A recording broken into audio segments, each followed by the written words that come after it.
although it doesn't look like someone lived after this thing. Come on, cutscene. Come on. I can't.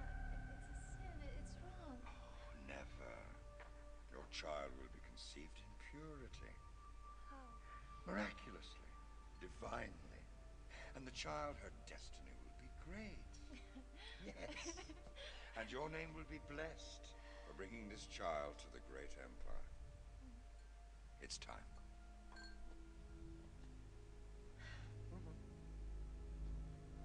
Okay.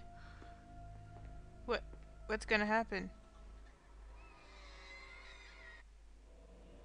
So yeah, so basically that was Zoe Wolf, and does not look like she suffered a good end, but I would say, oh yes, we get to see all the different cells.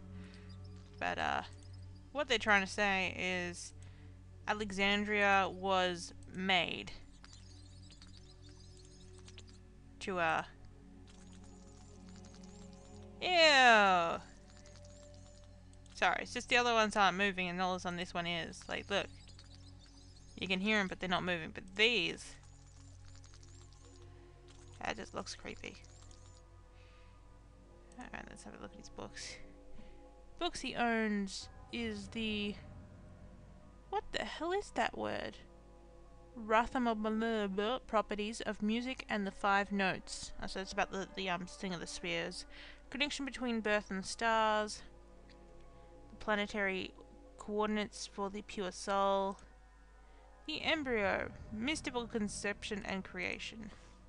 Subject to him as he sees the heavens open and the angels of Yorick ascending and descending and bequeathing to this one earth in perfect conception the pure birth of the corpus spiritus, the perfect human spirit. The mystical conception can occur but every 7th solstice, when the perfect alignment of the sphere of the fixed stars follows the sphere of the planets. Alterix, Jupiteron, Mars, Venus, Hermes, the sphere of the moons, and then the sphere of the 4 elements. The mystical conception, followed by the pure birth, lies fallow without the life-lived harmony in the spheres. So yeah, so Alexandria was made, and are these guys still going for it? Yeah, they are. I'm creeped out by it, but I keep showing it. We will be going there in a minute.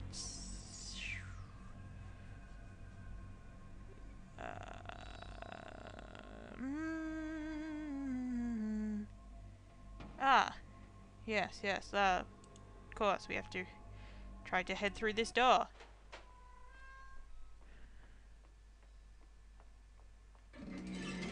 Hello? You don't look so good. Don't I? You're here for a treatment, aren't you? Yes. I'm sorry you're not on the schedule. What schedule? You'll have to wait in the waiting room. Okay, that's long enough. I'm Dr. Sartorius.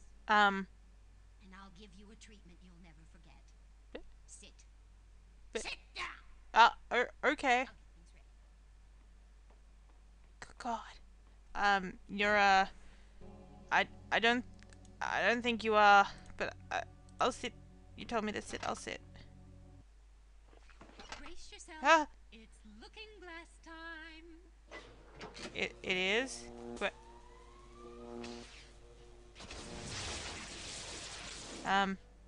whoa. Trippy. So this is the, oh, I forgot about this. So this is the, treatment I'll never forget. Who knows what happened to the fake Dr. Sartorius? Wow, this door doesn't look like it's wobbling anymore. Haha, no more trippy. But it's another elevator!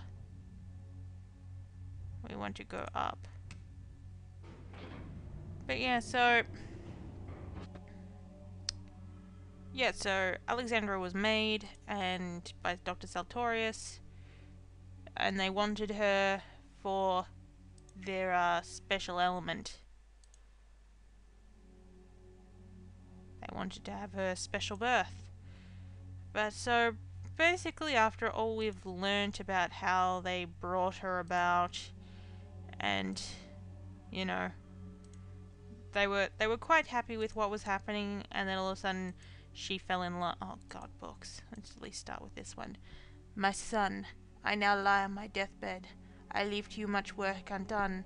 I sense I am close to the truth, yet the quintessence still eludes me. There are rumors of an ancient underground temple, a shrine which has much power to create the philosopher's stone. It was created by an engineer named Agrippa, but his work disappeared. You must find it, your loving father. Well, that's because it's gone inside the Nemesis's stomach. ah. The Blood Alchemist by Dr. Louis Saltorius, who is Erasmus's father.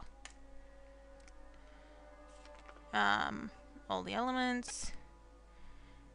Oh, I should be writing this down, but I've already got the thing written down for later. Purification of tin. Given that fluorine is present in this atmosphere, as this thing, helium rises. Oxygen alone without effect. Hydrogen and oxygen burn coolly and create water. Let's read this one. Slide zones by performing extensive testing on miniature models. Reportedly, the miniature hall of the Opera Robotica is said to work as a kind of central control for the greater structure itself. In fact, the only way the concert hall should be properly lit was switching on the stage lights in the model. This relationship later became problematic when the Diva Maria Carasol grew so substantial in person that neither she nor her large entourage could fit their own plump fingers inside the miniature opera, and had no choice but to sing a season entirely in the dark.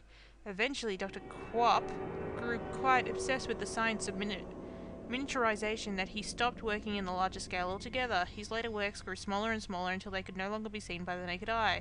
His famous bottomographical map of the great underground empire, carved out of a simple grape, led to the appointment as state miniaturist.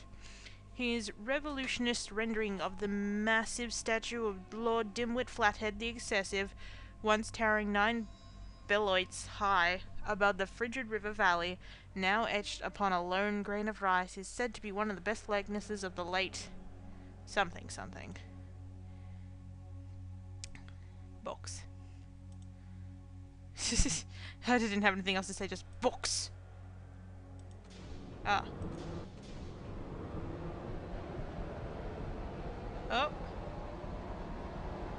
Wow. It's air. I get it. You're an air guy. We all get it.